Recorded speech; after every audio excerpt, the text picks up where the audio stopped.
Put our outside hand on the oar handle, just so your pinky is not hanging off. We're going to go with the pinky on, but no extra space.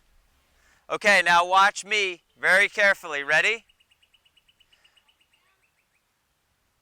1, 2, 3, back to the end.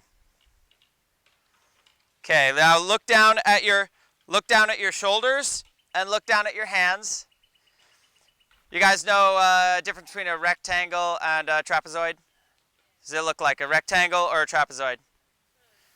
Trapezoid? If it's a trapezoid, you can slide it a little bit further down to make it a rectangle.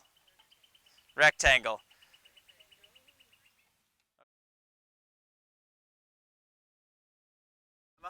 What I like to see right here, see how this is parallel to the water, so she's pulled through. You can relax here. Now she's going to push down and she's going to drop that wrist about 45 degrees. Push down. Good. And she just relaxed and it fell into position. You heard it click. And you've already got a little bit of a bend here, so that's going to help you feather. So you're going to push down and then drop. As you turn, did you feel it? Did you feel it drop in? Push down and feather. Keep a little weight so when you feather it stays up off the water. One more time. Yeah.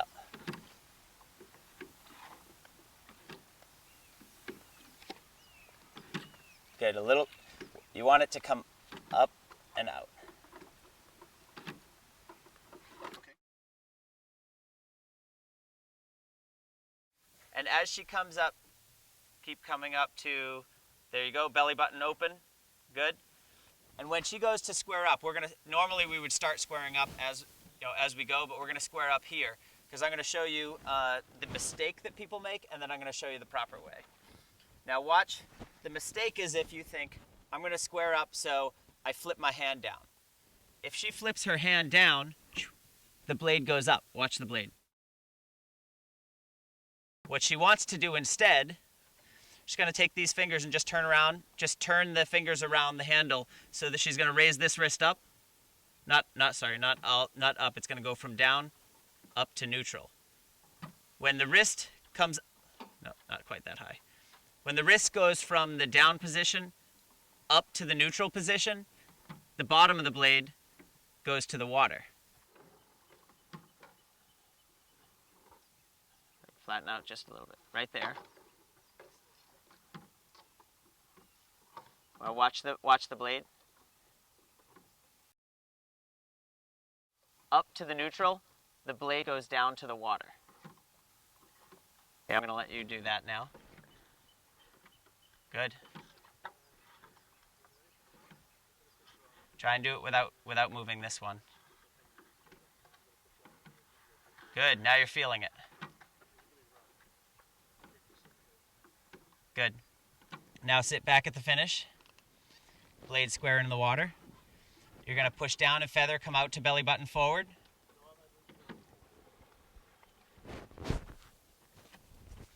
Blade a little higher off the water. And now square it up. Good. Guys, try and keep the boat set for her. Good. One more time from the finish. Push down and feather. Excellent. Excellent.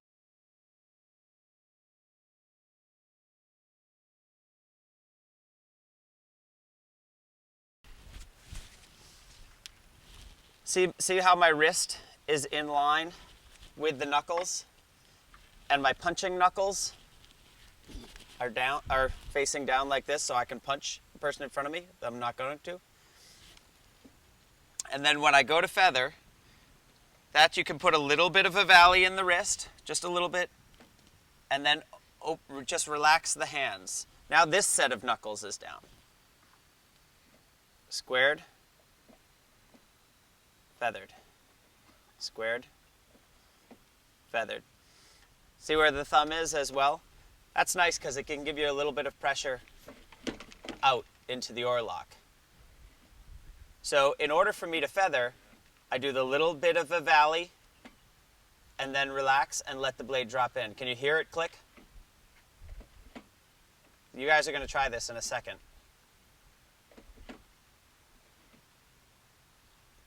Okay. Legs down, just handle in front of you. We're going to practice the squaring and feathering. So start with it square. So no valley in the wrist when it's square. Now, thumbs on the end. Yep, if you have to really stretch your thumb out, then you got to move your hand a little further to the end. Good. And now we're going to practice squaring and feathering. Try and do like a quarter turn, just a little bit of a turn, and then see if you can let it roll into your fingers. Now you make a fist to bring it in. That's brilliant. Okay, and now go ahead and try and square and feather. And I'm gonna help you out a little bit. See if you can relax it into your hand a little bit. As you're moving forward, you're rolling the wrist up into the catch. That way we're doing two things at once. We're squaring the blade and we're lifting into the catch. As we approach the catch, we roll the wrist back up and the knuckles forward into the catch. We're lifting and rolling forward at the same time, making it one motion instead of two. The tendency to roll the knuckles down to meet the wrist and then lift makes it two parts, makes it longer, and you also sky as you approach the catch. So rolling, just rolling up, makes it simple. It's one motion, and there's no skying involved. And then as you come forward into the catch, you're going to roll the wrist right up into the catch.